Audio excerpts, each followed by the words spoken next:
लक्ष्य पूर्ण होगा और तभी हमारे जीवन में जो हम चाहते हैं वो प्राप्त कर सकते हैं। संभवतः इतनी बातों में आपके जीवन का लक्ष्य क्या है आप समझ गए होंगे, क्या आप चाहते हैं ये आप समझ गए होंगे, वो कैसे प्राप्त होगा ये आप समझ गए होंगे, क्योंकि आप सब लोग मैच्योर लोग हैं, भारतवर्ष से यहाँ पे कर्म करने आए हैं तो जानते हैं।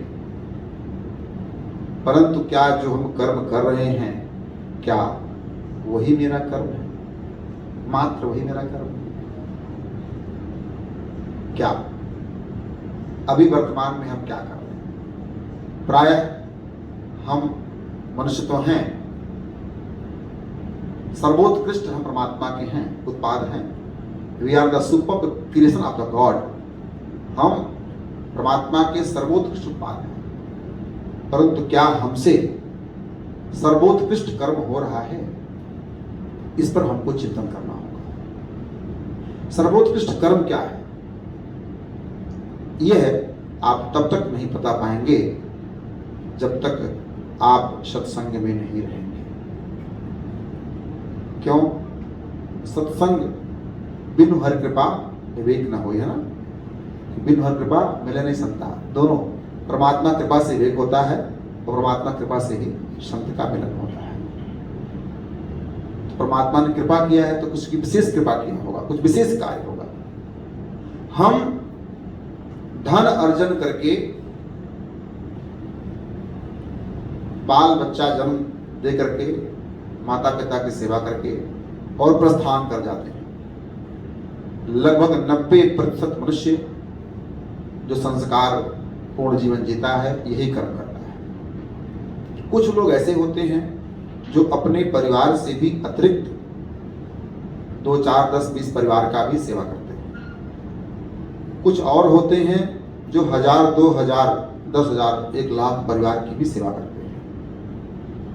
परंतु पूरे जगत का कल्याण हो, पूरा जगत हमारा अपना परिवार हो, यह मात्र एक संत ही करता है, समझता है और इसको अनुभव भी करता है। प्रथमतः जब संत कुछ बताएगा, संत कुछ कहेगा तो यही कहेगा कि हमारे जीवन का लक्ष्य जो है भगवान को प्राप्त करना है ना? कितने लोग ऐसे हैं जो भगवान को प्राप्त करना चाहते हैं? उठाइए हाथ। बस कौन नहीं चाहता भगवान को प्राप्त करना? आप नहीं चाहते? उठाइए, सबका हाथ उठना चाहिए। ऐसे कौन से लोग हैं जो भगवान को प्राप्त करना चाहते हैं? सब ना? अच्छा, भगवान को किसी देखा है क्या? तो जब भगवान को हम देखे नहीं है तो प्राप्त कर सकते हैं क्या? कर सकते हैं? हाँ या ना? कर सकते हैं ना? बोलेंगे तो अच्छा लगेगा। हाँ, ये 1 घंटे का सत्संग चलेगा। सिर्फ जो मैं बोलूंगा वही उचित है ऐसा नहीं है, जो आप बोलेंगे वह भी उचित हो सकता है। हमारा आपका संवाद चलेगा। मैं कथा भागवतम के लिए नहीं आया, आपसे संवाद कर रहे हैं। हम भगवान को देखे नहीं है परंतु हम भगवान को प्राप्त करना चाहते हैं। भाई मैं तो चाहता हूं स्वांत सुखाय तुलसी रघुनाथ गाथा। बाबा गोस्वामी तुलसीदास जी महाराज ने श्री रामचरितमानस में लिखा है, और स्वांत सुखाय धीरेन्द्र श्री राम कथा। तो मैं तो अपने सुख के लिए कार्य कर रहा हूं। मुझे परमात्मा से मिलना है। कैसे लगते हैं देखना है। और बताऊं मैं आपको, मैं कहूंगा कि हाँ, मेरा तन तो नहीं लेकिन मेरा मन परमात्मा से मिल चुका है, और एक बार नहीं बारंबार मिल चुका है। कैसे? भगवान, मनुष्य के जीवन का लक्ष्य है भगवान से मिलना। आत्मा परमात्मा का ही अंश है ना? Soul is the part of super soul. मैं अंग्रेजी बोलता हूँ इसलिए ताकि आप लोग विदेश में रहते हो, so that you can understand English. I am too comfortable in English, don't worry. मैं भोजपुरी बोल लेता हूँ, हिंदी बोल लेता हूँ, अवधी बोल लेता हूँ, पंजाबी बोल लेता हूँ, हरियाणी बोल लेता हूँ, नेपाली बोल लेता हूँ, और मातृभाषा तो हमारी हिंदी है ही। तो आप जो चाहोगे मैं अपनी बातें रखूंगा। तो परमात्मा से मिलना है। क्यों मिलना है? क्योंकि आत्मा परमात्मा को ढूंढती है। साहब, हमारे शास्त्रों में वर्णन है कि 84 लाख योनियों में हमारा ये आत्मा जाता है और जाता ही है। परंतु एक मार्ग बताया गया है, यदि हम उस मार्ग पे चलेंगे, यदि हम उस पथ पे चलेंगे तो हमको 84 लाख योनि में जाने से मुक्ति मिल जाएगी और हम सीधे परमात्मा के पास चले जाएंगे और वहां जाने के बाद फिर पुनर्जन्म पुनर्मरण नहीं होगा, बार बार जन्म मरण नहीं होगा। हम जब माँ के पेट में होते हैं ना, तो माँ तो पवित्र है, लेकिन जब हम माँ के गर्भ में होते हैं तो पता है आपको, वही नर्क है। लोग पूछते हैं महाराज नर्क कहाँ है? वही नर्क है। हम पता नहीं कितने आंतों के बीच में उल्टा लटके होते हैं। यदि वैसा वातावरण ऐसे बना दिया जब भी आपको, तो आप कहोगे प्राण चले जाए लेकिन हम नहीं रहेंगे, है ना। और वहां रहते हैं तो परमात्मा से प्रार्थना करते हैं, प्रभु बस मुझे इससे मुक्ति दीजिए तो हम आपका भजन करेंगे। परंतु यहाँ आते ही परमात्मा के द्वारा बनाया गया ये जो माया है ना, ये आपको सता लेती है, और माया तो इतना सताती है साहब कि भगवान को भी नहीं छोड़ती। तो साइंस भी कहता है क्या कि हाँ साहब, कोई शक्ति है, कोई सा पावर है जो समस्त समाज को संभालता है, कंट्रोल करता है, नियंत्रण करता है। सुपर पावर है ना, विज्ञान के लोग सुपर पावर कहते हैं, धर्म के लोग उसे राम कहते हैं, कृष्ण कहते हैं, श्याम कहते हैं, भगवान कहते हैं, देवी कहते हैं, माता जी कहते हैं। और साइंस लोग कहते हैं कि नहीं, there is something who is super, जो हमें गाइड करता है। तो सुपर का मतलब सुपर सोल, सुपर सोल मतलब परम आत्मा, हिंदी ही हुआ ना। और हमारे पास आत्मा है, तो वी कैन से, क्या हम कह सकते हैं कि सोल परमात्मा से मिलता ही मिलता है, क्योंकि हम उसके अंश, soul is the part of super soul, तो हम उससे मिलेंगे। आत्मा परमात्मा से मिल सकती है, इसलिए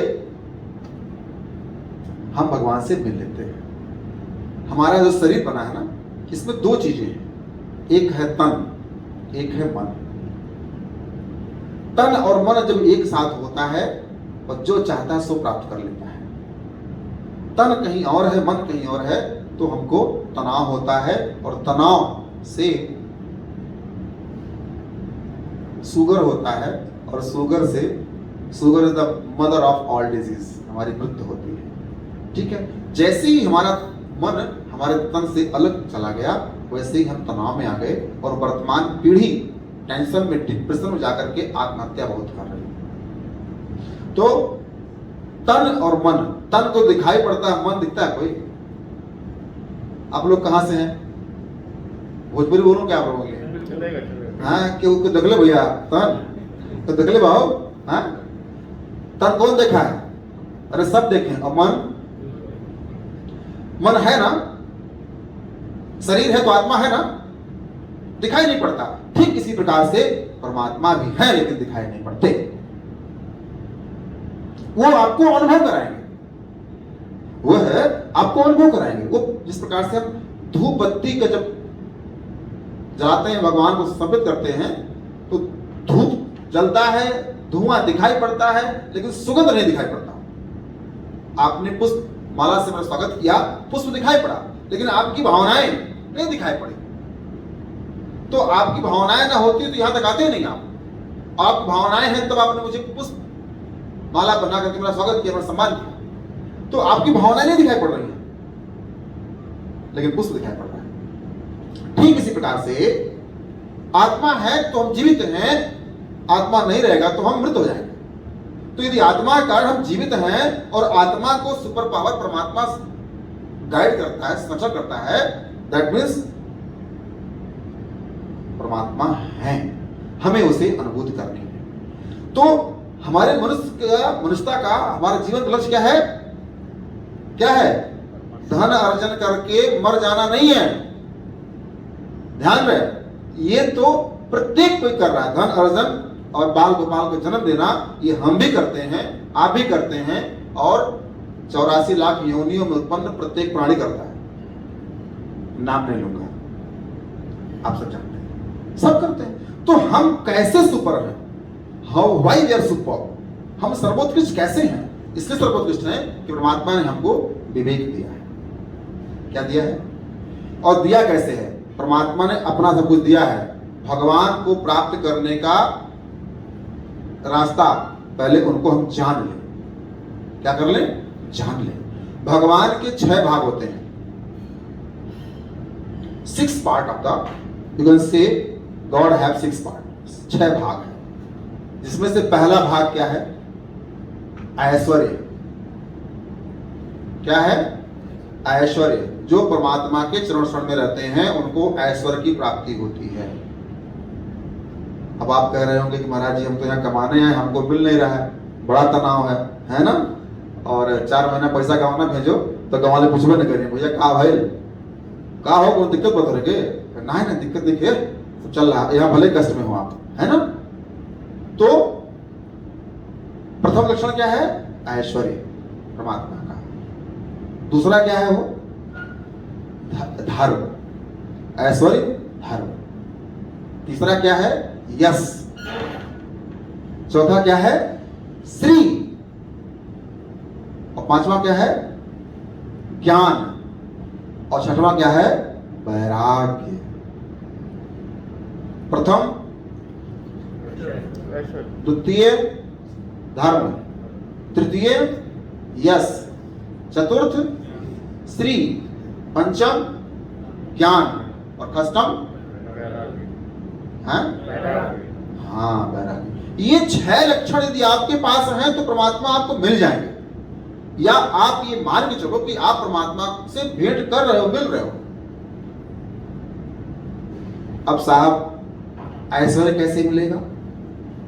उसके नीचे आए तो क्या है? धर्म करेंगे तब मिलेगा। धर्म कैसे मिलेगा? उसके नीचे क्या था? क्या था? यश। आपका यश होगा तो धर्म मिलेगा। तो यश कैसे होगा? जब आपके पास श्री होगा तब, है ना। श्री मतलब लक्ष्मी मैया की जय। और जब लक्ष्मी जी होंगी तो आपको ज्ञान मिलेगा, और जब ज्ञान मिलेगा तब आपको वैराग्य हो जाएगा। ये क्रम है भगवान का। इसको संत लोग उल्टा कर देते हैं पहले ज्ञान लेते हैं, नहीं पहले वैराग्य ले लेते हैं, फिर ज्ञान होता है, और फिर ज्ञान के बाद श्री मिलता है, श्री के बाद यश मिलता है, यश के बाद तब धर्म मिलता है, और धर्म के बाद तब ऐश्वर्य मिलता है। आप प्रायः देखते होंगे कि संत महात्मा बिल्कुल प्रारंभ करते हैं 0 से, उनके पास लगोटी भी नहीं रहती ढंग की, परंतु जब भगवान की सेवा करते करते करते करते ज्यों-ज्यों वो ज्ञान की तरफ बढ़ते हैं, पहले तो वैराग्य लेते हैं, क्रम से करते करते करते करते बस सब कुछ प्राप्त होता है। होता है कि नहीं होता है? क्या आपको समर्पित संत का दर्शन कभी हुआ है? यदि हुआ है तो कोई भी संत महात्मा अपने घर से ऐश्वर्य लेके नहीं आए थे। और ऐश्वर्य क्या है ये जान लीजिए। ऐश्वर्य जिस सुविधा का लाभ लेने से हमें आत्मिक प्रसन्नता हो, वही ऐश्वर्य है। आत्मिक प्रसन्नता, भोग नहीं। मैं दुबई में आया, जिनके यहाँ मैं हूं वो देवरिया सलेमपुर के श्रीवास्तव जी हैं, चार्टर्ड अकाउंटेंट यहाँ पे हैं। उन्होंने मुझसे कहा महाराज जी आप आए हैं 3 दिन से यहीं पे हैं, तो व्यक्तिगत रूप से जरा आप अकेले भ्रमण कराइए। तो हमने बोला आप भी चलो, तो बोले मैं अब नहीं जाऊंगा। हमने बोला क्यों? बोले भाई आप यहाँ पे हो तो मुझे लेके चलो। बोले महाराज जी हम नहीं जाएंगे। बोले क्यों नहीं जाओगे? 3 दिन लग गया कि हम नहीं जाएंगे, तो बोला हम भी नहीं जाएंगे। मैं अकेला कहाँ जाऊंगा, इस स्वरूप में हूँ भाई। एयरपोर्ट पे आया तो उसने मेरा बैग पकड़ लिया, ऐसा जैसे लग रहा कि हमने इसमें कुछ रखा है। फिर हमने कहा कि नो, कुछ भाषा बोला तो मैं नहीं बोल पाया, तो हम भोजपुरी बोल दिए। हमने कहा जब अपनी भाषा बोल रहा है तो हम अपनी बोले ना भैया। हमने कहा बाहर नहीं कुछ में देख ला तो क्या आई हैव ओनली बुक्स। उसने खोला, चेक किया तो वो वेलकम करके मुझे क्या बोला उन्होंने कि मैं नहीं जाऊंगा, आपको जाना है। आपको क्यों जाना है? तो बोला इसलिए आपको जाना है ताकि आपको निज अनुभव हो जाए, महानगर कैसा है, कंस्ट्रक्शन कैसा है, सफाई कैसी। जब आप कोई भारत जाएंगे तो इसके गुण अवगुण के बारे में बताएंगे। तो हमने कहा अच्छा, निज अनुभव करने के लिए आप मुझे भेज रहे हो, लेकिन आप क्यों नहीं जा रहे हो? तो उसने बोला ऐसा कुछ है ही नहीं यहाँ पे जो बार बार देखा जाए। क्या तात्पर्य हुआ? भौतिक पदार्थ है, और भौतिक पदार्थ आपको परमानेंट अर्थात अस्थाई आनंद प्रदान नहीं करते। तो एक बार आपका मन भगवान में लग जाएगा तो आप परमानंदित रहोगे। जीवन में दुख भी आएगा, सुख भी आएगा।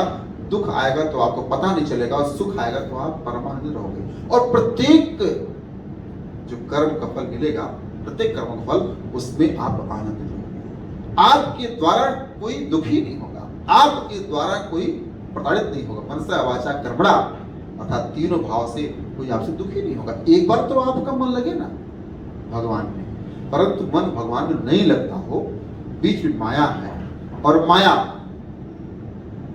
आपको रोकती है। और माया मात्र और मात्र एक जगह नहीं आती। पूछे कहां? भक्ति के पास नहीं आती। ज्ञान और वैराग्य ये भक्ति के ही दो पुत्र हैं, है ना। आप लोगों ने भागवतम सुना होगा, कथा इस प्रारंभ होती है। कौन है ज्ञान वैराग्य? ये भक्ति के, अर्थात आपको ज्ञान और वैराग्य प्राप्त करना है तो आप भगवान के भक्त बन जाइए। और ज्ञान प्राप्त हुआ, वैराग्य प्राप्त हुआ, तो आपको आगे की चीजें ऑटोमेटिकली मिल जाएंगी। और जिस दिन आपको मिलेगी, उस दिन आपको भगवान की शक्ति का अनुभव होगा। आपको अनुभव होगा उस आध्यात्मिक शक्तियों का। और जब आपको अनुभव हो जाएगा एक बार, तब आप जो चाहोगे सो प्राप्त करोगे। अनुभव करने के लिए आपका मन आपके भगवान में लगना चाहिए। भगवान को कुछ लोग देवी जी कहते हैं, कुछ लोग माता जी कहते हैं, कुछ लोग राम जी कहते हैं, कुछ लोग कृष्ण जी कहते हैं, कुछ लोग कुछ और कहते हैं। और पूरे वर्ल्ड में लोग तरह तरह से मानते हैं। तो उसको हमें कह सकते हैं कि भगवान बोले तो सुपर पावर, वो प्राप्त हो सकता है। अब साहब, पथ क्या है इसका? मैंने बता दिया कौन कौन है, भगवान कहां कहां है, भगवान के 6 भाग हैं, लेकिन पथ क्या है? ऐसा किस मार्ग से आप चलेंगे कि यहां आप आसानी से पहुंच जाएंगे? आपको यहां आना है तो आप तो आजकल मॉडर्न लाइफ है, गूगल का प्रयोग करते हो, परंतु बहुत से लोग ऐसे हैं जो गूगल का प्रयोग कर भी लेते हैं तो भी नहीं पहुंच पाते। इसका आज प्रत्यक्ष प्रमाण हुआ। क्यों? हमारे दुबे जी लगा तो दिए, और कम से कम 4 राउंड लगाए, आधे घंटे से हम लोग यहीं घूम रहे हैं, यहां तक नहीं पहुंच पाए। क्यों? हमारे पास सुविधा तो है, लेकिन हमें उसके बोध नहीं है, हमें उसका ज्ञान नहीं। तो पथ कौन सा? गूगल वाला पथ नहीं साहब। यदि आपको यहां से बुर्ज खलीफा जाना है तो आप उसका पथ पता है, लेकिन यदि आपको भगवान के पास जाना है तो उसका पता आपको नहीं है। वह कोई न कोई परंपरागत संत महात्मा ही बताएंगे। इसीलिए हमारे जीवन में गुरु का महात्मा, उसका आज मैं आपके समक्ष हूं। जो समय मेरे पास है, समय का सदुपयोग करते हुए छोटे अंश मात्र बताऊंगा कैसे हो सकता है। जब पथ होगा तो पथ पे चलने के लिए आपको वाहन चाहिए होगा। क्यों? या तो आप जाएंगे, क्या बोलते हैं हमारे उत्तर प्रदेश में, 11 नंबर से पैदल पैदल, पहिया पहिया, या आप कोई ना कोई वाहन करेंगे, चाहे वो आपका हो, चाहे किराए पे हो, चाहे पब्लिक ट्रांसपोर्ट हो, चाहे पर्सनल हो। क्यों? पथ पे चलेंगे, जैसे ही लक्ष्य धारण करेंगे तो आपका एक पथ होना चाहिए, और उस पथ पे जाने के लिए आपके पास वाहन होना चाहिए। पथ कौन सा हो और वाहन कौन सा हो, इस पर चर्चा दास आज करेगा। पथ सुपथ होना चाहिए, है ना। ऐसा पथ हो ताकि आप आसानी से, सहजता से, सरलता से अपने लक्ष्य तक चले जाएं। और वाहन कौन सा होना चाहिए? वाहन को हम लोग, धर्म के लोग, रथ बोलते हैं, है ना। वह होना चाहिए सामान रथ नहीं, धर्म रथ होना चाहिए। धर्म रथ। आप यदि अपने जीवन का लक्ष्य प्राप्त करना चाहते हैं, भगवान का प्राप्ति ही आपके जीवन का लक्ष्य है। धर्म, अर्थ, काम, मोक्ष, इसी के लिए आपका जन्म हुआ है। भगवान को प्राप्त करना है तो ऐश्वर्य, धर्म, यश, श्री, ज्ञान और वैराग्य आपको प्राप्त करना है, तो आपको धर्म रथी बन करके पथ पर चलना पड़ेगा। और धर्म रथी, रथ में क्या क्या होता है? रथ में क्या क्या होता है? घोड़े कितने होते हैं? 2। 2 घोड़े में कौन कौन से घोड़े? सौरज और धीरज, शौर्य और धैर्य। आपके धर्म रथ में शौर्य और धैर्य, ये जब आप एक घोड़े होंगे तब आप अपने लक्ष्य की प्राप्ति के बिना वापस नहीं आओगे।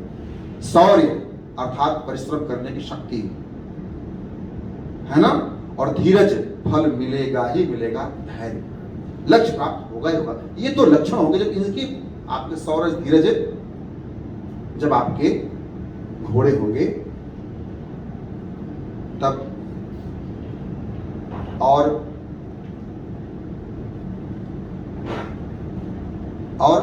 चलाने वाला कितने होते हैं? सारथी, अकेला ना। और सारथी कैसा होगा? एक ही सारथी होता है ना। बता दीजिए ऐसा कौन सा वाहन है जिसमें 3 ड्राइवर एक साथ चलाते हैं? फ्लाइट में भी नहीं होते, डबल होते हैं, लेकिन चलाते की है। ध्यान रखें क्या है, सारथी हमें बनाना है तो सत्य को बनाना है। किसको? सत्य को। सारथी किसको बनाएंगे? और 2 घोड़े होंगे तो 2 रस्सियां भी होंगी, उनकी कंट्रोल कैसे करेंगे उनको आप, है ना। 2 रस्सी इसकी, 2 इसकी, 4 रस्सियां। तो ये 4 रस्सियां धर्म, दया, कृपा और परहित, ये 4 जब घोड़े रस्सियां होंगी तो आपका पथ सुगम होगा और आप धर्मरथी कहलाओगे। और जब आप एक बार धर्मरथी बन गए तो आपके जीवन का लक्ष्य अवश्य पूर्ण होगा, कोई रोक नहीं सकता। कैसे? बहुत छोटी सी कथा है, कथा तो बहुत विस्तृत है। आप सब लोगों ने श्री राम कथा सुना होगा, नहीं सुना होगा तो बता दूं मैं आपको। रावण जब अपने विजय रथ पे, भौतिक रथ पे चढ़ करके और आता है लड़ाई करने के लिए रणभूमि में, और राम जी नंगे पैर हैं और धनुष बाण लिए खड़े हैं ना। तो विभीषण देखते हैं, बाबा लिखते हैं, रावण रथी विरथ रघुवीरा, और देख विभीषण भयो अधीरा, कि रावण तो विजय रथ पे प्राप्त है और परमात्मा बिल्कुल नग्न पैर वल्कल वस्त्र में धनुष लिए। भौतिक दृष्टि से देखेंगे तो आपका जीवन भी ऐसे ही होगा। अधर्मी, पापी, अहंकारी सब विजय रथ पे प्राप्त हैं, चढ़े हैं, आपको लगेगा अरे क्या बात है, और आप अपने आप को नग्न पैर अकेला प्राप्त करेंगे। और जो आपको देखेगा यदि उसकी दृष्टि भौतिकवादी है तो वह अधीर हो जाएगा, ठीक उसी प्रकार से जिस प्रकार से विभीषण अधीर हो गए। रावण रथी विरथ रघुवीरा, और देख विभीषण भयो अधीरा। देखता तो अधीर, रोता है, प्रभु आप इससे कैसे विजय प्राप्त करेंगे? आपके पास तो रथ नहीं है। अर्थात आपके जीवन में जो लक्ष्य है धर्म की स्थापना, वो पूर्ण कैसे होगी?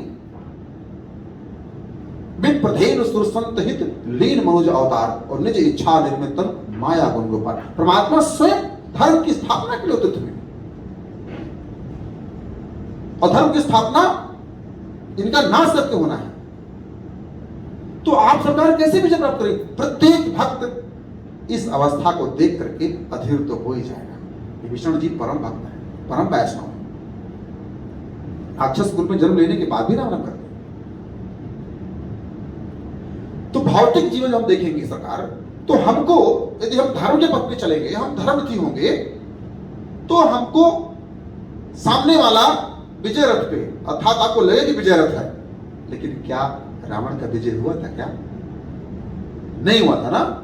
तो राम जी ने कहा विभीषण से, प्रभु बच्चा चिंता करा जिन, कोई है अवध का यहाँ पे, सुल्तानपुर प्रतापगढ़ है ना, रायबरेली, कहीं चिंता करा जिन हो राजू हाँ, कहीं चिंता करा जिन, अवध की भाषा है भैया, कहीं चिंता करा जिन, चिंता मत करिए विभीषण, आप अधीर मत होइए। बोले सरकार में कैसे?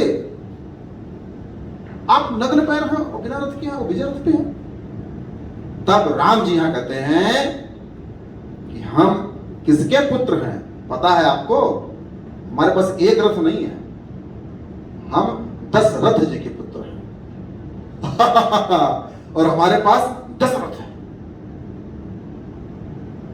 दिखाई तो नहीं पड़ता, ठीक उसी प्रकार दिखाई नहीं पड़ता धर्मरथ जिस प्रकार से भगवान नहीं दिखाई पड़ते, जिस प्रकार से आत्मा दिखाई नहीं पड़ती, जिस प्रकार से इस पुष्प का सुगंध नहीं दिखाई पड़ता, ठीक उसी प्रकार से 10 रथ। और 10 रथ कौन से रथ? भगवान के पास 10 रथ है। क्यों? वो दशरथ के सुपुत्र है ना। और 10 रथ किसका? धर्म का। धर्म के 10 लक्षण जो मैंने अभी आपको बताया, इसका शक्ति परमात्मा के पास है और परमात्मा विजय प्राप्त करते हैं। आप सबको पता है, किसको किसको पता है कि भगवान राम लंका विजय प्राप्त करके आए थे? हाथ रख दिए। भगवान राम लंका पर विजय प्राप्त किए थे, रावण का अंत किए थे, किसको किसको पता है? तो कहने मालूम? समझ नहीं पा रहे क्या? पता है ना? आप सबको पता है, रावण रथी विरुद्ध रघुवीरा और देख भीषण भयो अधीरा। अधीर हो गए। इसके बाद भी परमात्मा ने बताया कि धर्म का 10 लक्षण है, जिसका वर्णन मैंने भी किया, ये मेरे पास है।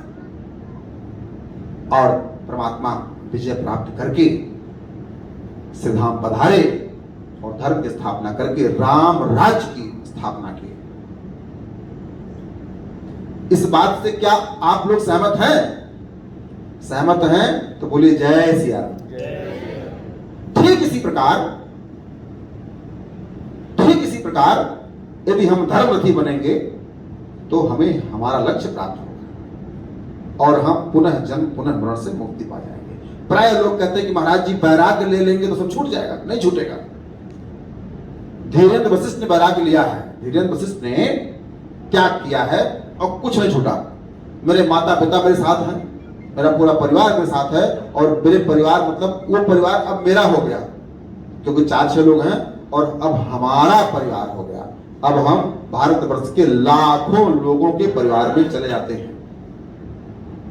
अब हमको हमारी जन्मदात्री माँ से अधिक स्नेह मुझे गुप्ता जी की माँ करती है, दुर्गो जी की माँ करती है, आपकी माँ करती है। हाँ, हमें निज भाई से जो हमारे माँ के अंश जन्म लिया उससे अधिक स्नेह आप सब करते हो। तो अब मेरा नहीं, अब हमारा हो गया। दिखाई नहीं पड़ता लेकिन है। तो मैंने आप सबको निवेदन किया, यदि हमें अपने जीवन का लक्ष्य प्राप्त करना है, और लक्ष्य क्या है? धर्म अर्थ काम मोक्ष है ना। धर्म प्राप्त करना है, अर्थ प्राप्त करना है, काम प्राप्त करना है और मोक्ष प्राप्त करना है। चारों प्राप्त करना है। धर्म को त्याग देंगे तो अर्थ जब ऊपर आएगा तो अर्थ आएगा तो क्या होगा? क्या करेगा? बिना धर्म का जब अर्थ आएगा आपके पास तो काम को ऊपर कर देगा। काम आएगा तो क्रोध लाएगा, मोह लाएगा और लोभ लाएगा, जो आपके जीवन का विनाश का कारण बनेगा। धर्म अर्थ काम मोक्ष, और काम क्रोध मोह लोभ, ये 4 लक्षण और 4 कुलक्षण, और दोनों में काम है। आप ऑब्जर्व करेंगे दोनों में काम है। धर्म अर्थ काम मोक्ष, काम क्रोध मोह लोभ। तो महाराज ये भी आप कह रहे थे धर्म अर्थ काम मोक्ष लक्ष्य है, और तो काम यहां क्यों चला गया? धर्म विहीन जीवन आपको बना देता है कामी, और जब आप बनते हो कामी तो आपके मन में कामना उत्पन्न होती है और कामना आपका विनाश करती है।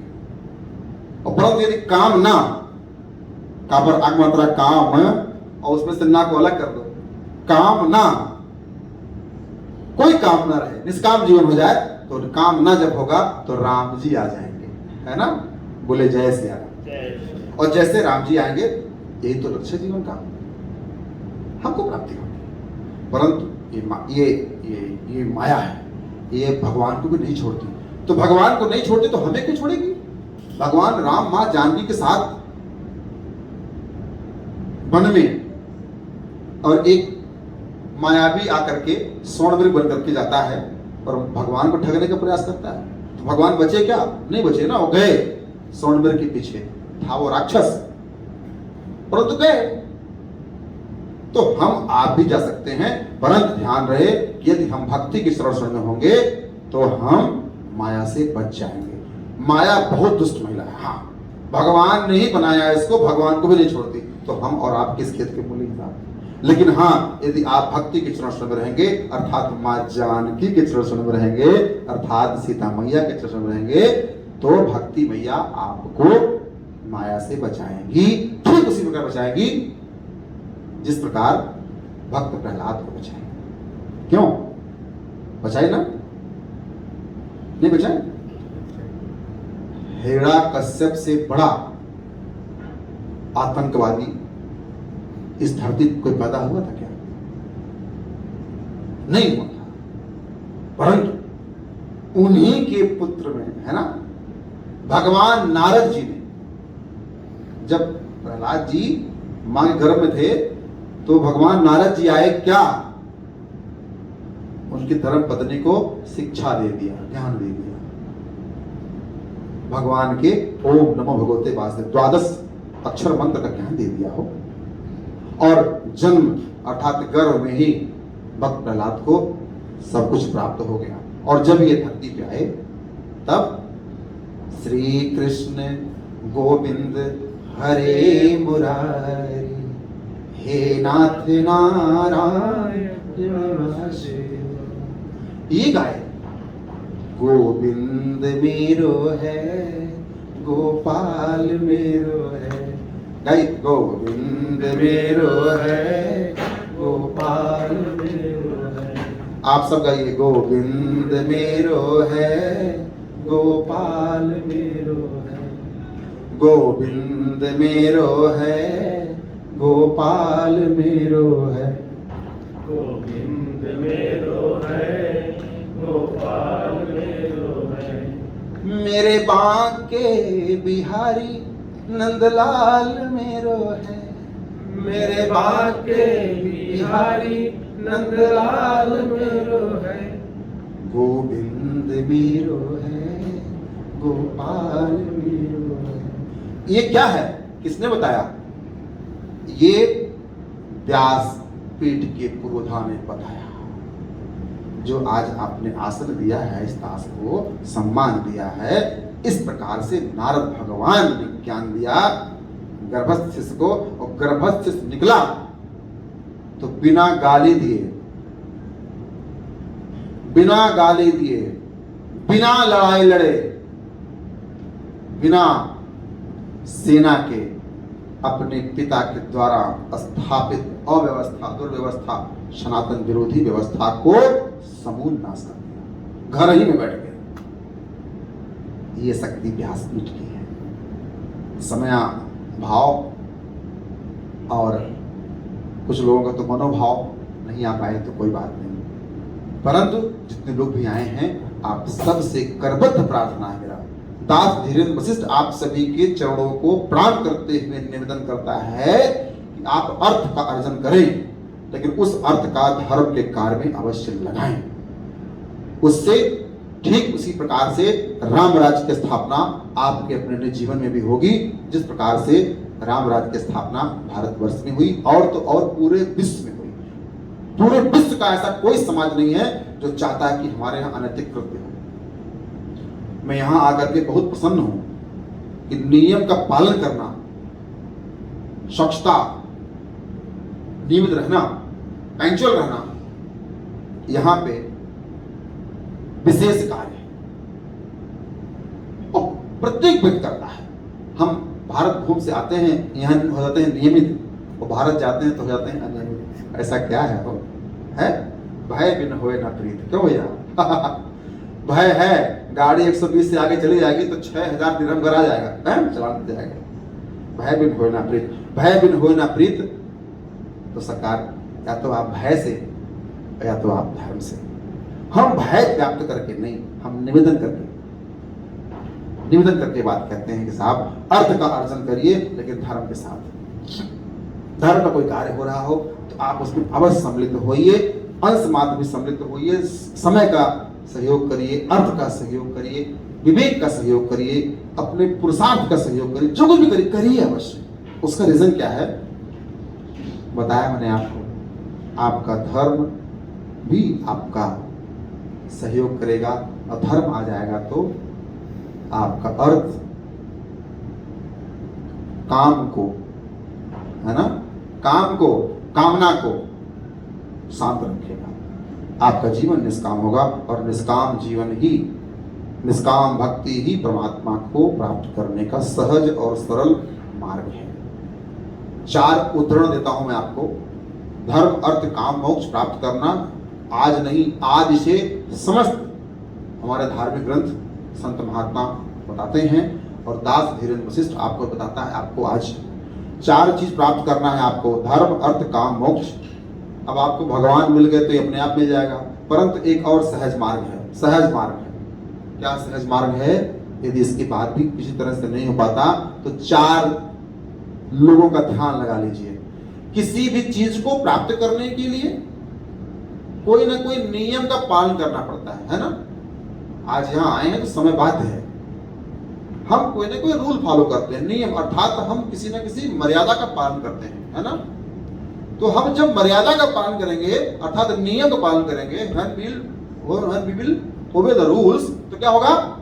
हमको सुगमता से हमारा लक्ष्य प्राप्त होगा। मर्यादा का पालन करना हमें धार्मिक बनाता है। क्या बनाता है? धार्मिक बनाता है। और त्याग, कुछ प्राप्त करना है आपको तो त्याग करिए। बहुत सरल उदाहरण, प्रायः लोग 5,000 दिरहम लगा के व्यापार करते हैं और 5 साल में 5 लाख दिरहम कमा लेते हैं। कमाते हैं ना। कुछ लोग फेल होते हैं, कि फेल इसलिए होते हैं कि उन्होंने सिर्फ देख करके आए हैं, सीख करके नहीं आए, अनट्रेंड है वो। त्याग क्या किया उन्होंने? कि पहले अपने पास से कुछ लगाया और अपना समय दिया, अपना विश्वास दिया, अपना परिश्रम किया, और तब उनको प्राप्ति, और 100% समर्पित भाव से किया, तब प्राप्त हुआ। ये तो समान उदाहरण है, लेकिन त्याग हमें क्या करना है? त्याग हमें दुर्गुणों को करना है, तब हम अपने लक्ष्य को प्राप्त कर लेंगे। और त्याग हमें अनैतिक धन का भी करना है, अनैतिक साम्राज्य का भी करना है। तो प्रथम आप मर्यादा का पालन करिए, दूसरा आप अपने जीवन में त्याग लाइए। त्याग किसका? अनैतिक कृत्य का, अनैतिक धर्म का। और तीसरा लक्षण है, इससे क्या होगा? आपको धन की प्राप्ति होगी। धर्म प्राप्ति होगी मर्यादा से, त्याग से प्राप्ति होगी धन की, अर्थ की। और समर्पण, जब आप 100% अपना जीवन अपने लक्ष्य के प्रति समर्पित कर देंगे तो आपका काम धार्मिक होकर के स्वतः सिद्ध हो जाएगा। और यदि ये तीनों काम चकाचक हो ना, तो आपको एक विशेष कार्य करना पड़ेगा। वह कार्य क्या है? निष्काम जीवन। निज इच्छा अपने कुछ ना हो, निष्काम जीवन, तो आपको मोक्ष प्राप्त हो जाएगा। और निष्काम जीवन अर्थात निष्काम भक्ति ही मोक्ष की प्रदाता है। धर्म कहता है, शास्त्र कहते हैं, संत महात्मा कहते हैं, निष्काम जीवन ही मोक्ष प्रदान करने वाला है। क्यों? निष्काम जीवन से भक्ति मिलती है, भक्ति से भगवान मिलते हैं, भक्ति से ज्ञान वैराग मिलता है, ज्ञान वैराग से यश मिलता है, कीर्ति मिलती है, धन मिलता है, और परमात्मा मिलती है। मैंने बताया आपको। तो हमें 4 लक्षण का पालन करना पड़ेगा। मर्यादित रहते हुए, त्याग करते हुए, समर्पित मन से, समर्पित कर्म से, और निष्काम जीवन जिएंगे तो हमको धर्म, अर्थ, काम, मोक्ष स्वतः प्राप्त हो जाएगा। अब ये मिलेंगे कहां पे भैया? विकट समस्या। सुनना बड़ा अच्छा लगता है, लेकिन saying is easy but doing is hard, है ना। करना, कहना बड़ा सहज है और करना उतना ही कठिन है। मैं बताता हूं कहां मिलेंगे आपको। आप सौभाग्यशाली हैं कि आप राम को मानते हैं। भगवान स्वयं अवतरित होकर के आपके घर आकर के कर्म करके दिखा के गए। किसका? मर्यादा का पालन करके। कौन गया? बोलिए मर्यादा पुरुषोत्तम की, बोलिए त्याग पुरुष भर भगवान की, बोलिए समर्पित भगवान की, लक्ष्मण जी की। अब बोलिए निष्काम जीवन जीने वाले भगवान की अर्थात शत्रुघ्न भगवान की है। हमारे पास तो भगवान राम हैं, भरत जी हैं, लखन जी हैं, शत्रुघ्न जी हैं। इन्हीं चारों का विशेष लक्षण आप पढ़ करके अपने जीवन में उतार लेंगे तो स्वतः आपके जीवन का लक्ष्य प्राप्त हो जाएगा।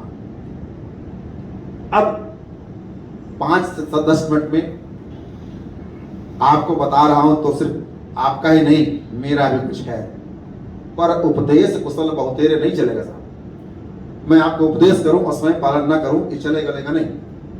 आपके जीवन का लक्ष्य क्या है आप जानते हो अच्छी तरह से, यू नो बेटर। लेकिन दास धीरेन्द्र वशिष्ठ के जीवन का लक्ष्य क्या है ये मैं जानता हूं, और ये लक्ष्य मैंने अपने मन से नहीं, अपने पूज्य गुरुदेव भगवान जगत गुरु स्वामी श्री राम भद्राचार्य जी महाराज की इच्छा से, की इच्छा पूर्ति हेतु अपना लक्ष्य बनाया है। अब लक्ष्य क्या है? लक्ष्य मैं लखनऊ का हूं, आप सब जानते हैं। रामायण कालीन महानगरी जैसे अयोध्या है ऐसे ही ठीक लखनऊ भी है। भगवान लक्ष्मण जी ने इसे बसाया, माँ रुला जी के साथ आए, यहाँ पे उन्होंने निवास किया, उसका नाम बसाया। गुरु वशिष्ठ की 2 पुत्रियां, प्रथम शरयू जी उनके तट पे अयोध्या और दूसरा गोमती जी उनके तट पे लखनऊ, ये तो निर्माण हुआ। और लखनऊ का मेरा जिस प्रकार से आपकी कर्म भूमि दुबई है, ऐसा दास का जीवन का कर्म भूमि लखनऊ है। तो लखनऊ में मेरी प्राइमरी इच्छा हुई, लखनऊ में ही बाद में मैं आकर के जीवन में समाज जीवन में आया, और लखनऊ में ही मुझे दीक्षा प्राप्त हुई, और लखनऊ में ही मेरा लक्ष्मण कुटिया है जहाँ मेरा निवास और प्रवास होता है। गुरु की इच्छा क्या थी? 2017 में पूज्य गुरुदेव भगवान ने लखनऊ में आदेश किया कि तो तुम मेरी कथा करवाओ। तो मैंने कथा करवाया तो उन्होंने मुझे एक लक्ष्य प्रदान किया, उस कथा का फल मुझे जो मिला। देखिए आप कथा कराते हो तो कहते महाराज जी हमारा पेट्रोल पंप हो जाए, हमारी बिटिया की विवाह हो जाए, हमारा व्यापार चल जाए, ये सामान्य लोग करते हैं ना, ये रावण जैसे लोग करते हैं। लेकिन जो धर्मरथी होता है वो क्या करता है? वो धर्म का एक लक्ष्य प्राप्त करता है, उसे मिलता भी वही है। तो हमें क्या मिला? धर्म पथ पे चलने का आदेश। और आदेश क्या? लखनऊ भगवान लक्ष्मण जी की नगरी है, परंतु जब आप गूगल पर ढूंढेंगे तो आपको दिखाई पड़ेगा कि नहीं साहब ये तो नवाब और कबाब की नगरी है। ठीक है, ऐसा था नहीं, परंतु हुआ। हमारा आपका ये उत्तरदायित्व है कि यदि कोई चीज जैसे हम फिजिकली अगर कुछ प्रॉब्लम होता है हमें व्यक्तिगत, अभी हम बैठे हैं कुछ प्रॉब्लम हो जाए तो क्या करेंगे?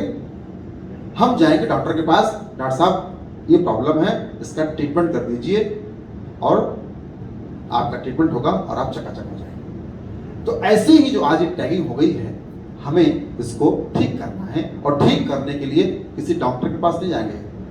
डॉक्टर कौन कर पाएगा? कोई कर पाएगा क्या? नहीं साहब, उसके लिए परमात्मा के पास हम जाएंगे, भगवान के पास जाएंगे, और जब उनके पास जाएंगे तो कर्म लेके जाएंगे। कर्म क्या होगा?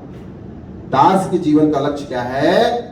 लखनऊ के आध्यात्मिक विकास के लिए लखनऊ में प्राण प्रतिष्ठित लखन लाल विराजमान हो, इस हेतु अंतर्राष्ट्रीय स्तर का दिव्य भव्य नव्य एक पावन प्रांगण अर्थात भगवान का मंदिर, जहाँ भगवान विराजते हैं मंदिर होता है, मंदिर का निर्माण। अभी तक सनातन के लोगों की दृष्टि यहाँ तक नहीं गई। चलो ठीक है, सामान्य व्यक्तियों की नहीं गई, लेकिन संत महात्माओं की भी नहीं गई। उनका उत्तरदायित्व होता है साहब। हाँ, क्योंकि आप तो अपने कार्य में व्यस्त हो, अपना सब कुछ उनको दे के चले हो। अब उनके पास डोरी है ना, पता नहीं भूल गए कैसे क्या हुआ, लेकिन सौभाग्य दास का है। इस पुनित कार्य के लिए पूज्य गुरुदेव भगवान की इच्छा पूर्ति हेतु भगवान ने मेरे जीवन को लिया, और मैंने लखनऊ में लखन लाल विराजमान हो इस हेतु अपना पूरा जीवन समर्पित कर दिया है। और 3 नवंबर 2020 को श्री लक्ष्मण पीठ सेवान्यास गठन हुआ, जो भगवान लक्ष्मण जी के दिव्य भव्य मंदिर निर्माण का लक्ष्य लेके चल रही है। और अभी इसी कोरोना काल में उसका भारत सरकार के द्वारा प्रमाणित जो भी डिपार्टमेंट होते हैं, इनकम टैक्स, नीति आयोग, उसका सर्टिफिकेशन भी हुआ। और जिन्होंने सर्टिफिकेशन किया है संभवतः हमारे बीच में उपस्थित हैं श्रीमान सुजीत कुमार श्रीवास्तव, खड़े हुए। एक बार तालियां दें इनको। ये भी हमारे साथ आए हैं दिल्ली से और ये हमको लेकर के आए हैं, है ना, मैं इनके साथ आया हूं। ये प्रथम व्यक्ति हैं जिन्होंने भगवान के लिए अपने कर्मों का समर्पण किया, 100% किया और कुछ लिया नहीं उसके बदले में, हाँ दिया उल्टा, किया भी और दिया। ये हमको लेकर के आए हैं, कराया। और अभी 3 नवंबर 2020 को न्यास का गठन, और उस न्यास में आपके दुबई के 5 लोगों का था। आपके यहां दुबई प्रवास करने वाले श्रीमान संजीव कुमार दुबे जी खड़े हुए, वो इसमें सम्मिलित हुए। क्यों? 6 वर्ष पहले मिले थे, है ना, तो मेरी इच्छा है कि नहीं, भगवान ने आपको भेजा है तो आप भी सम्मिलित हुई, ये सम्मिलित हुए। और अभी 12 अक्टूबर 2021 को, अर्थात आज 4 दिसंबर है ना, लगभग 1.25 महीना पहले भगवान लक्ष्मण जी के नाम पे हम लोगों ने पूरे भारतवर्ष से सहयोग प्राप्त करके भूमि भी क्रय कर लिया है। और 10 अप्रैल श्री राम नवमी के दिन राम जी का जन्म हुआ था, अवतार हुआ था, भरत जी का भी हुआ था, लखन जी का भी हुआ था और शत्रुघ्न जी का भी हुआ था। तो उसी पावन दिन पे हम लोग इसका श्री गणेश करेंगे। भूमि पूजन का साहित्य नहीं है उस दिन, शुभ समय नहीं है, तो हम लोग 14 अप्रैल करेंगे। और लक्ष्मण पीठ में शिक्षा के लिए हम 108 बालिकाओं को शिक्षा प्रदान करेंगे ताकि जगत के कल्याण के लिए वो अपना जीवन समर्पित कर सकें। और लक्ष्मण पीठ के सहयोगी जन के जीवन, भगवान न करे कभी आपके जीवन में अकेलापन आए, एकाकीपन आए। कलयुग बढ़ रहा है, आजकल बच्चा लोग अपने माता पिता को छोड़ के विदेश चला जाता है। अभी एक हमारे यहाँ पांडे जी थे, विवाह हुआ, साइंटिस्ट बना दिया, चला गया ऑस्ट्रेलिया, वहीं ऑस्ट्रेलिया में विवाह कर लिया। एकलौते थे, अभी 4 दिन पहले उनका स्वर्गवास हो गया, पता चला पुत्र नहीं है। अब दामाद आगे दे सकता नहीं है ना, क्या कहता है उसको, दाह कर्म कर सकता नहीं, कौन करेगा, प्रभु जाने। उनके भाई भी नहीं थे, माता पिता पहले मर गए थे। कोई न कोई अनैतिक या कोई न कोई ऐसा व्यक्ति जो उनके परिवार का नहीं होगा वो ही करेगा। ये तो चलो ठीक है, वो सामाजिक थे तो 4 लोग जानते थे। ऐसे बहुत से लोग हैं जिनका अंतिम समय नगर निगम की गाड़ी ही करती है। और लखनऊ में तो लावारिस मानव मृत की सेवा करने के लिए हम भी समर्पित हैं, और कई लोग हैं। हाँ, सब कमा लेते हो, सब कर लेते हो, परंतु नहीं, भगवान न करे लक्ष्मण पीठ के सहयोगी जनों में, भगवान न करे, दास बारंबार निवेदन करता परमात्मा से कि हे मेरे परमात्मा, लक्ष्मण पीठ में जिन्होंने सहयोग किया है, या जगत के सभी लोग जो भगवान को मानते हैं, उनके जीवन में कभी ऐसा दिन ना आए कि एकाकीपन आए, अकेलापन आए। परंतु यदि आता है तो लक्ष्मण पीठ के सहयोगी जनों के लिए लक्ष्मण पीठ में ही हम कुछ व्यवस्था ऐसी बनाएंगे 50-60 कमरों का, ताकि वो आए, भजन करें, और जो लोग साथ में हैं आनंद करते हुए अपना धाम को जाएं, और जो साथ में सब उनका अंत्येष्टि चकाचक करें धर्म के मार्ग में। ये 3 व्यवस्थाएं भगवान लखनलाल विराजमान हो। पहला, द्वितीय, 108 बालक बालिकाओं को हम जगत कल्याण के लिए धर्म शिक्षा दे पाए। दूसरा और तीसरा, सहयोगी जनों हेतु कभी अकेलापन आए तो उस हेतु उन्हें कोई तनाव ना हो, क्योंकि आपका अपना एक अलग स्थान भी है, आपने धर्म के लिए समर्पण किया है, तो धर्म आपकी रक्षा करेगा। इस हेतु माँ उर्मिला के नाम से निराश्रित सनातन आश्रय का भी निर्माण, ये 3 लक्ष्य मिलाकर के एक लक्ष्य मेरे जीवन का हो गया है। इस हेतु में पूरे भारतवर्ष में नहीं बल्कि आने वाले 5 वर्षों में लगभग 50 कंट्री में मेरा प्रवास होने जा रहा है। मैं अप्रैल में अमेरिका में हूँ आने वाले, तो मैं जा रहा हूँ, लोगों से मिल रहा हूँ। साहब 108 लोग भविष्य में क्या करेंगे, पूरे विश्व में 108 स्थान पे जो आज मैं कर रहा हूँ वही कर रहे हैं। हमें सन्मार्ग पे लाएंगे, हमसे कोई नैतिक कृत्य ना हो उस पे लाएंगे। हम सदैव आनंदित रहें, इस पर आपको कैसे रहें मार्गदर्शन करेंगे। और सनातन धर्म में एक नए धर्म पीठ की स्थापना करके देखे तब जाएंगे। बोलिए सत्य सनातन धर्म की, भगवान श्री सीताराम जी महाराज की। समय पूर्ण हो गया है, दुबे जी ऐसा मुझे बता रहे हैं। आइए 2 पल के लिए अपनी बात हम कहेंगे, फिर पुनः कभी और शेष चर्चा दुबे जी और आप लोग करेंगे। आइए 2 पल के लिए भगवान का राम नाम संकीर्तन करें और अपने जीवन में सदैव धर्म से जुड़े रहें। जय हो आपकी। हरे राम राम राम सीता राम राम राम।